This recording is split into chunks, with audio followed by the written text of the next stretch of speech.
gave me a shark's tooth he found on the beach, and that too took its place in a scene. Sloop Point Plantation, across on the mainland, was a delight to visit. James and May Graves have restored it with love and meticulous respect for the original house. It has been designated as the oldest plantation house in the state. In my novel, it has become Gull's Cove, and the people who live there bear no resemblance to the far more gracious hosts at Sloop Point.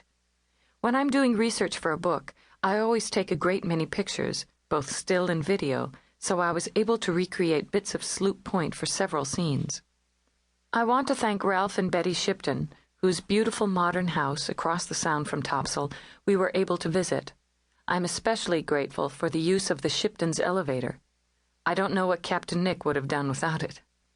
The manager and staff of the handsome Soundside restaurant were especially helpful, inviting us in during off hours to take pictures so that my characters could dine in accurate surroundings. Strangely, I feel closer to Topsail now than I did when we were there. After all, I have spent so many months on the island watching my characters work out their various destinies. It will remain forever real in my memory and as it existed in this story. Amethyst Dreams. Hampstead, North Carolina. She must be stopped from coming here. We must stop her. We don't want her here, Rice. Louise Trench, a woman obviously accustomed to getting what she wanted, spoke across the room to her husband. Rice Trench wished that his father's money didn't matter so much to Louise, but he had always known that it would. In her mid-50s, she was still beautiful, and all too well aware of the fact. Her hair had been kept carefully blonde, and her face was still smooth, as though all strong emotion had been suppressed. She had never grown fat, and her figure was perfect in her expensive, well-cut clothes. Rice, too clever for self-deception, had known why she married him, but her beauty had captured him from the first, and he'd been lonely since Ellen's death. The three people in the long living room at Gull's Cove stood apart, but they were all looking out a window toward the beautiful rippling water of the Sound.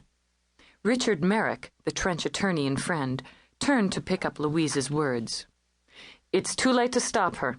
Mrs. Knight received my letter, and her plane from California is due to land in Wilmington in a few hours. At least she can be discouraged from staying, Louise insisted. We need a plan.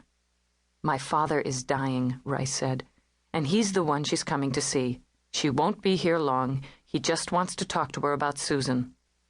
Rice still looked devastated whenever he spoke his daughter's name. He knew she was dead. He had felt the loss of her from the first, though it was something his father, Nicholas, had never accepted. The tie between Nick and his granddaughter had been unusually close, and so through Nick's recent long illness he had spent thousands of dollars to find out why she had disappeared. Sending for Hallie Knight, his granddaughter's oldest friend, was nothing more than a foolish last attempt, but perhaps the most threatening in Louise's eyes. Nick will live forever, she said tartly. I hope that's true, Richard said, picking up his raincoat and briefcase. In any case, I'd better get started for the airport. I'll phone you after I've delivered Mrs. Knight to the island. Rice was aware of the look in his wife's eyes, the way she smiled at Richard. He'd seen that look before, whenever a handsome man was in her vicinity, and as always he held his anger deep inside. Louise couldn't help the way she was. She needed to be admired, but he knew she would never leave him as long as she had the lure of his father's inheritance, his father's money. Richard paused on his way to the door. There may be nothing to worry about. She may not accept Nick's terms. How did she sound on the phone when she called in answer to your letter? Louise asked. Curious, puzzled, nothing more. I had the feeling that she was distracted by some difficult private matter. She's only coming because of her friendship with Susan. If you play your cards right, Richard, you can scare her off. Why, that awful house Nick lives in should be enough to do the trick. Louise shuddered at the thought. Rice managed to speak mildly. Of course, we don't really know what my father intends. I'll tell you one thing. I feel sorry for this woman. Who will protect her? Protect her from what? Richard asked. She's not in any danger. How can we be sure? Rice asked, taking a deep breath. After all, no one knows what happened to Susan. We'll know when she chooses to let us know, Louise said. Your daughter was always unpredictable.